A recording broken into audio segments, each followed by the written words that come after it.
자, 이제 의병 쪽 얘기만 드렸던 거예요. 그래서 이제 제천으로 넘어갈 준비를 하고, 그리고 원주에서 올 폭군을 기다리고, 굉장히 순조로웠죠.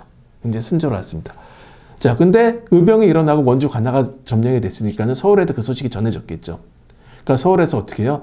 이 의병을 진압하기 위해서 군대를 보냅니다. 친위대를 보내요.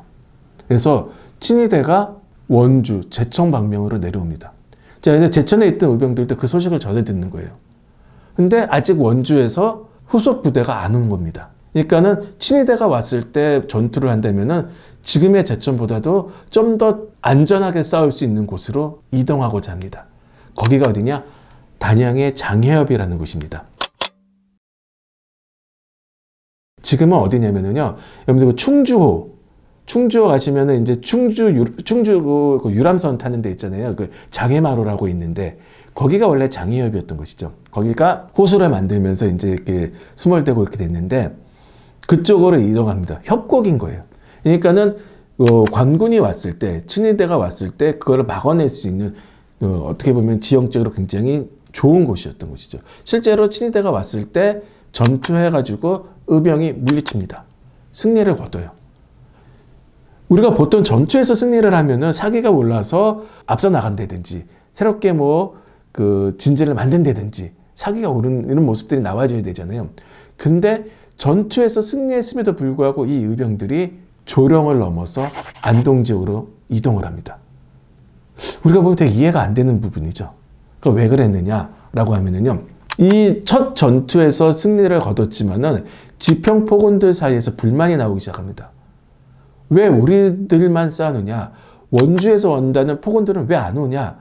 라는 문제 제기와 지금 상황에서 친위대로 우리가 운이 좋게 이겼지만은 계속된다면은 우리는 필패할 수밖에 없다. 원주에서 후속 군대가 안 온다면 우리가 조령을 넘어가서 경상도죠. 안동 지역에서 일어났던 의병들과 힘을 합쳐서 싸우자라는 얘기들이 강력하게 제기가 되는 겁니다. 그러다 보니까는 단양에서 싸웠던 의병들 중에서도 이제 궁금하잖아요. 왜 안 오냐? 그러니까 안승호 의병장이 다시 제천으로 갑니다. 혹시 원주에서 오는 포군과 길이 엇갈렸을까? 아니면은 무슨 문제가 있나? 라는 것들을 알아보려고 간 겁니다. 근데 거기에서 아주 놀라운 소식을 듣습니다. 무슨 소식을 듣냐면요.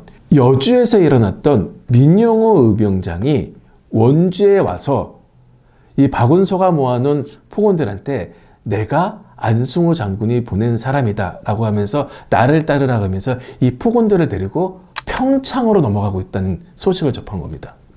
그러니까 안승호가 깜짝 놀라서 쫓아가는 겁니다. 서신을 보내는 거죠. 민용호 의병장한테. 우리가 모은 병산이 돌려달라 라고 얘기하는 겁니다. 그러니까 민용호 의병장이 그렇게는 할 수 없다. 우리도 강릉으로 넘어가서 싸워야 돼서 이 병력이 필요하다 라고 하면서 데리고 가는 겁니다. 안승호 의병장은 쫓아가고 민용호 의병장은 거부하면서 가는 겁니다. 우리가 생각하기에는 이런 무슨 황당한 경우들이 있나 라고 생각을 하는 거겠죠. 이래서 우리가 이제 알 수 있는 게 뭐냐면요. 의병들이 다 같이 일어났긴 했지만은 싸우고자 하는 목표가 달랐었다는 것을 우리가 생각해 볼 수 있다는 거죠. 그리고 세력이 다르면은 우리가 연합하는 것들도 어려운 모습들도 있다는 것들을 우리가 알 수 있다는 거죠. 민용호 의병장의 이후 행적들을 보게 되면요. 강릉으로 넘어가서 원산 지역으로 계속 공격해 들어갑니다. 이 말은 뭐냐면 원산 계양장에 있었던 일본군에 대한 또는 일본인에 대한 공격이라는 부분들이거든요. 그러니까는 목표가 다른 의병 세력이라고 얘기할 수 있는 것이죠. 그러다 보니까는 결국 서로 연합하지 못하고 흩어지게 됩니다. 그러니까 안승호 의병장도 성과가 없었던 거죠. 물론 돌아오면서 평창이나 이런 곳에서 이제 뛰어난 포수들을 섭외해서 데리고 오긴 하지만은 의병에 잡담시키긴 하지만은 원래의 목표였던 뛰어난 원주의 포군과 포수들은 참여하지 못하는 이런 상황이 되는 겁니다. 그러니까는 의병 자체가 흐트러지고 동력을 잃게 되는 이런 상황이 된 거죠. 그러니까 초기에 의병을 만들었던 그리고 의병을 일으켰던 사람들이 우리를 뭉칠 수 있는 핵심적인 사람들, 구심점이 필요하다라고 생각을 합니다. 그래서 다시금 유인석을 찾아가는 겁니다. 그래서 유인석 의병장한테 부탁을 하는 거예요. 우리 삼고초려 같은 얘기 있잖아요. 부탁을 하고 유인석이 결국은 받아들이는 겁니다. 그래서 강원도 영월에서 사람들을 다시 초창기에 일어났던 의병 세력들을 다시 다 불러 모아서 호자의진이라고 해서 새롭게 의병부대를 재출범하게 됩니다. 그 호자의진이 제천으로 내려오고 제천을 점령하고 충주성까지 점령하는 초기의 활동에서 목표로 했던 것들을 달성하게 되는 겁니다.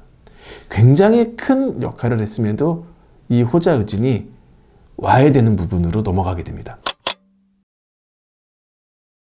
유인석이 의병을 모아서 제천을 점령을 하고 충주성까지 점령하는 요 때까지는 굉장히 큰 성과를 봤다 그러고 의병의 목표를 이뤘다고 얘기를 합니다. 이게 왜 와해가 되기 시작했느냐라는 부분들을 우리가 이해할 필요가 있습니다. 충주성을 점령을 했으니까는 그리고 전신주의 폭발 이런 부분들이 있으니까는 일본군에서도 당황한 겁니다. 그래서 원주 방면에 있었다고 얘기했던 병천수비대가 그 충주성 탈환에 옵니다. 더욱이 수안보에 있었던 일본군도 오고요. 부산에 있었던 일본군도 보내는 이런 상황이 되고요. 그리고 우리가 이제 좀 이따 다시 얘기 말씀드리긴 하겠지만은 지방대, 충주에 있던 지방대가 또 합류를 하면서 의병들을 공격을 하다 보니까는 충주성에서 버티지 못하는 겁니다. 관군, 일본군의 연합 공격에 결국 다시 제천으로 옮겨가게 되죠. 그러나 끊임없이 다시 충주성 탈환을 위해서 노력을 합니다. 그 과정에서 그 초창기 의병을 이끌었던 사람들은 전사하게 되죠. 그 첫 번째가 이춘영입니다. 이춘영 의병장이 충주성 퇴각 이후에 수안보라든지 뭐 이런 지역을 대탈환하기 위해서 전투에 들어가다가 전사하게 되고요. 그보다 더 심각했던 이유는 뭐냐면요.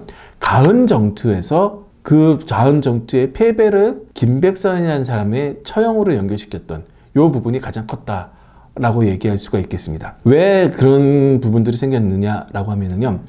이 가흥정투는 아까 가흥 병참수비대가 있었던 지역이라고 얘기했잖아요. 그러니까 의병들 입장에서는 그 가흥 병참수비대를 괴멸시켜서 다시 충주로 간다라는 생각들을 했던 겁니다.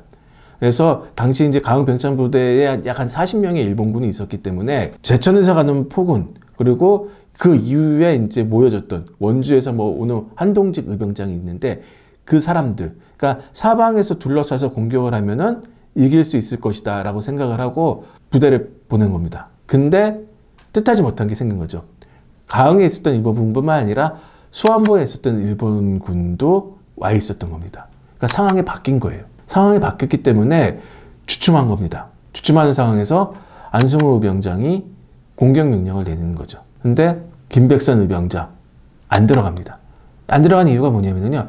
지금 상황에서 들어가면은 전투에서 진다는 거죠.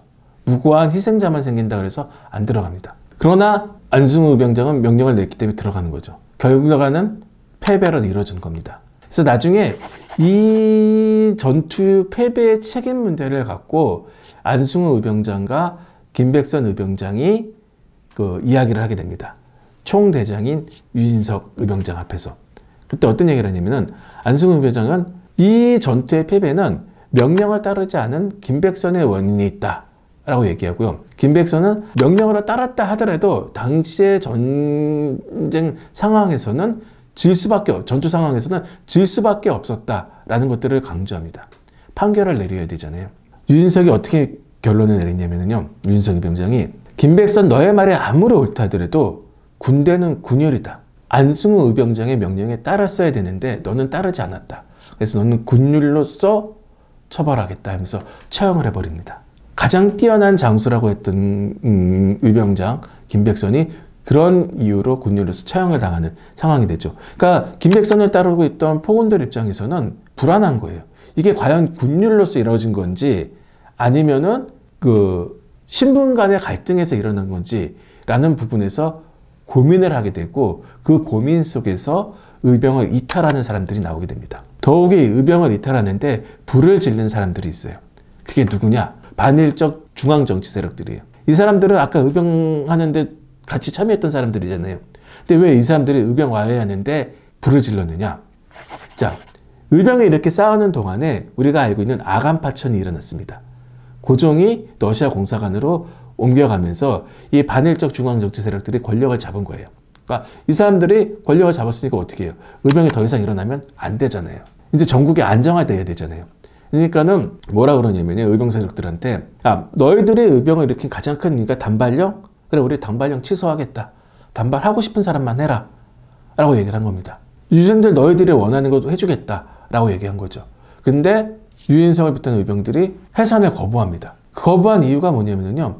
상황이 똑같다는 거예요. 고종이 경복궁에 있어서 일본의 억압을 받았다면은 이제는 우리 왕이 경복궁도 버리고 러시아 공사관에 가 있는 주권국가의 왕이 그렇게 가 있는 상황 속에서 러시아 오랑캐의 위협을 받고 있는 거랑 똑같은 것이다. 그래서 고종이 경복궁으로 돌아가는 그 순간까지 우리는 계속 싸울 것이다.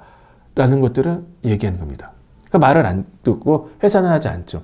그러니까 어떻게 하느냐. 이 반일적 중앙정치는 의병 내부 구조를 알잖아요. 그러니까 의병의 전투 세력들이 과연 누군지를 알고 있는 상황이잖아요. 그러니까 어떻게 하느냐. 의병이 일어났던 지역, 그리고 주요 도시, 그리고 군사적 주요한 거점지 이런 데를 중심으로 다시 지방군을 복설시킵니다. 지방대라고 하죠.